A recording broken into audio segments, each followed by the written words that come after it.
Hi friends, my name is Emily and welcome back to my channel. Today I'm going to be filming a try a chapter as a follow-up on my last video, which is where I reacted to my first ever book haul from August 2015. If you watched that video, you will know that there were 10 books left from that original book haul that I had not touched yet. 3 I have set aside as things that I will not touch in this video, and so that leaves me with Murder on the Orient Express by Agatha Christie, The Mysterious Mr. Quinn, Pygmalion by Bernard Shaw, The Kraken Wakes by John Wyndham, Consider Her Ways and Others by John Wyndham, Persuasion by Jane Austen, and Northwest by Zadie Smith. I am going to be trying a chapter of each of these, reporting back to you, and then hopefully picking 1 or 2 to try and read on this week off.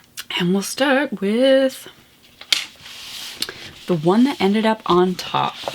Back again really quickly here. I read the first section in a short story in Consider Her Ways and Others by John Wyndham. Now, I'm almost thinking that this is just something that I put beside my bed and I read one a night because, like, rather than attempting to try a chapter of this, because the first short story I think is the longest in the book based on page count, leading with a chunker, I guess. And I just feel like that's a weird thing to do in this vlog. So I think I'm just gonna make an effort to actually just try a chunk at a time. Like, I don't know that a short story collection belongs in a try a chapter video, and that was silly of me to even put that in. The next thing on this pile is The Kraken Wakes by John Wyndham, a very rough looking edition that I got for $2. What does this first break look like? I guess I'm gonna read the rationale,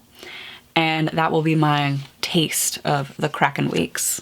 Okay, update time. I have not touched The Kraken Wakes by John Wyndham because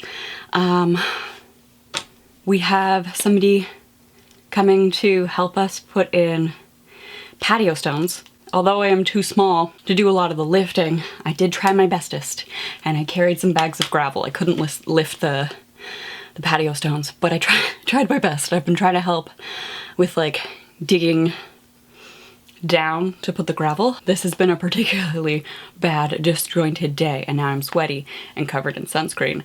So there's going to be some continuity errors in this video. Well, that day today went drastically different than planned. So I was planning on a try a chapter vlog and then maybe a vlog of finishing one of these books. Instead, I have spent the past 6 hours putting in patio stones. Also, one of the sickly neighborhood cats basically just flipped us off, made eye contact with us while it diarrheaed in our garden, and we were like, hey, psht, and it continued to diarrhea in our garden. Let's go back to The Kraken Wakes. I'm gonna, as planned before, read the little intro, the rationale, because after that there are no chapters. There are just 3 phases, I think? 3 phases, so the book is just divided up into 3 chunks after that. So we will try the rationale. Okay, so we start out with a husband and wife talking about how they are going to, like, they're looking out on a beach, they're watching sort of like icebergs be beached by the tide, and they are disagreeing on how best to recount the tale of what has happened. The wife is kind of like, well, don't you want to get, like, the documents to prove what this happened? Like, some of this stuff is just hearsay. And he's like, no, it's fine. If somebody's interested, they can look into the documents. Then the first sentence of phase 1 is, quote, I'm a reliable witness, you're a reliable witness. Practically all God's children are reliable witnesses in their own estimation. Which makes it funny how such different ideas of the same affair get about. We are probably going to be invited to question the validity of our narrator's story that he's about to tell us. I'm sure it's going to be an interesting, tall tale. I think this is a great possibility, a great opening, and I'm intrigued. The next book that I am going to sample a little bit of is Pygmalion by Bernard Shaw.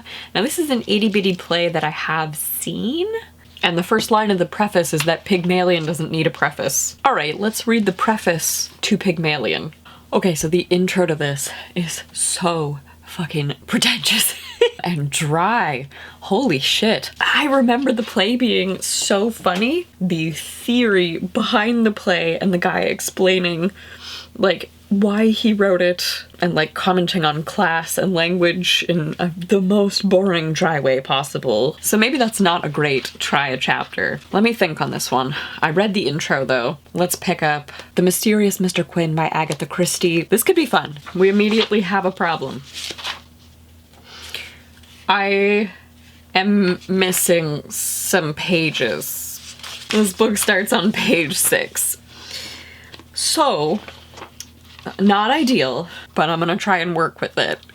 Just full disclosure. I'm gonna look at the end and see if we at least have the end pages, because that would be, I think, even worse than missing the intro, is if the last bit of the book, no, the last bit of the book is intact. So we have a deceased man, Mr. Chapel. He died by suicide quite suddenly after, like, hinting at the fact that he was overjoyed about announcing his engagement soon, and the mysterious Mr. Quin shows up and asks them all to think through the events of that night again 10 years later, because now that it's been 10 years, there will be no emotions attached to the event of the night. I have a couple days off right now.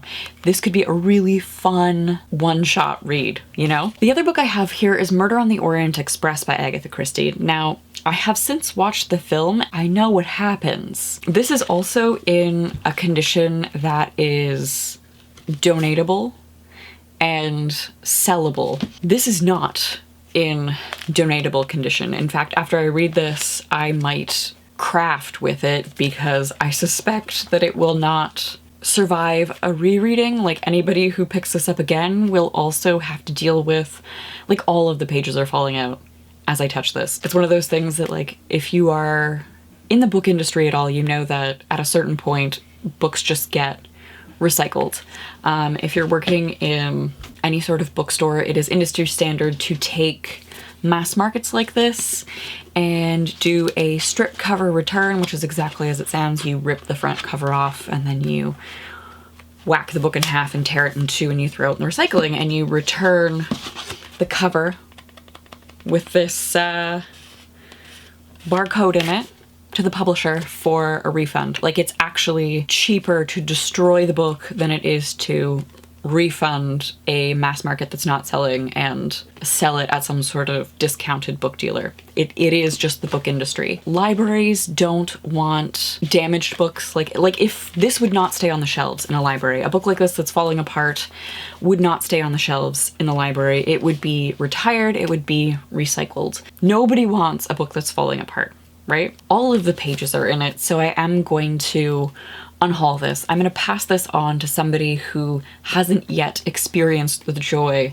of an Agatha Christie mystery. Now, even though I think I've picked the book, I am going to sample from this Norton Critical Edition of Persuasion by Jane Austen. This is not as big as it looks, because Norton Criticals always have like a preface, and then they always have essays. This much of the book is actually Persuasion. The rest is like background and context. So I have read the preface, and in reading the preface, oh, and chapter 1. The preface, which is like context in this Norton Critical Edition, and chapter 1 of Persuasion, like the text proper. This is Jane Austen's last completed novel. It is apparently a lot more like melancholy, and I get that from chapter 1, where the father's like, oh my gosh, like some women, you know, they haven't like faded. Their blossoming hasn't faded by the time they're in their 20s.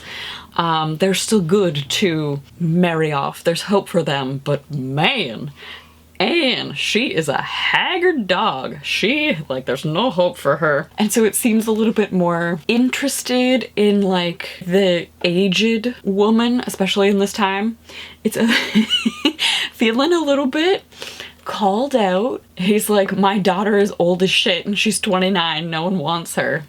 I will be 29 this fall. I don't know that I need like this existential crisis at this moment, but also I have read Jane Austen's most popular novels, Pride and Prejudice and Sense and Sensibility. Austen, I feel like, is similar to Shirley Jackson in that they are two women who published like a set number of novels before they died young.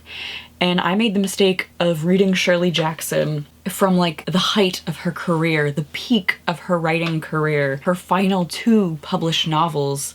And it is hard to go back to the earlier works because you can see her sort of working through ideas that finally get perfectly ironed out in The Haunting of Hill House and We Have Always Lived in the Castle.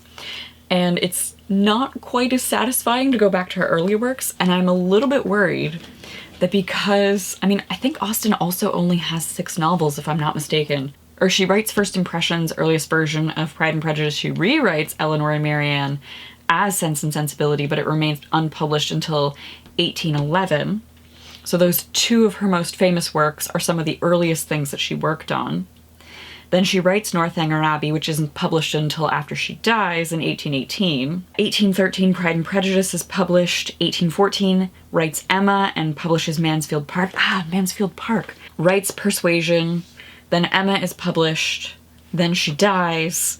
And then Northanger Abbey and Persuasion are published. My point being that this is one of her last novels, so I have to assume that she is sort of at the peak of her writing career here, like the peak of her craft. She has done so many revisions, so many drafts, published other novels. And so I think I would like to read, because I own the other 3 novels, Emma, Northanger Abbey, and Mansfield Park, I don't want to read the last thing that she's written third out of 6 novels, if that makes sense, right? Like, I'm interested in this very like feminist look. It sounds radical at the time that we have a character, Anne, who doesn't want to get married and just flits from domestic situation to domestic situation. I'm excited about the essays, first of all, because when I was doing my master's, Jane Austen was having like this revival in academia where there was so much feminist reading and rereading of her works. So I imagine now a lot of those essays, a lot of those dissertations are done online places that I can access. And then there are the critical essays in the back of here. Aside from the interesting scholarship, I want to experience the works in publication order, especially because this author has such a small bibliography. I am not going to read this right now, but I am going to bump up the 3 Jane Austen novels that I haven't read in terms of my priorities. The last novel that I am going to sample a chapter from is Zadie Smith's Northwest. I have now sampled Northwest, and the writing in this is beautiful. Very beautiful. I don't think it's something that I'm in the mood for now. Just from the first little bit, the writing is exquisite. And I mean, you can't expect anything less from Zadie Smith, who is just a gorgeous writer. But I think this is maybe more than I want to mentally take on in this week off. I have a big project planned. I have a bunch of bulk filming planned. And I really think that something fluffy, something fast-paced, like The Mysterious Mr. Quinn, is the novel to tackle out of this pile. I'm excited. I'm excited for when I am in the mood for something quite literary, something like juicy and beautifully written. Zadie Smith's Northwest is going to be on that list. Like, it's going to be high on that list. So we're trying out a new setting on the microphone, so hopefully it cuts out some of the background noise. So it has actually been a few weeks since I did this try a chapter vlog. I ended up DNFing The Mysterious Mr. Quinn by Agatha Christie. Just was not for me, couldn't get into it. And decided to pick up The Kraken Wakes by John Wyndham because this was one of the books that I really got excited about in the try a chapter vlog that you've just watched. I just wanted to let you know that this is something that I'm actually in the middle of. I'm really enjoying. Thank you to Jen for inspiring this video. Jen Campbell's video is the one that I watched first that inspired me to pick up this video, and I will leave that linked down below so you can watch her video as well. Before we go, we do have to thank my patrons who make videos like this possible. Thank you all so much for watching. I hope you are staying safe, and I will see you soon with another video. Bye!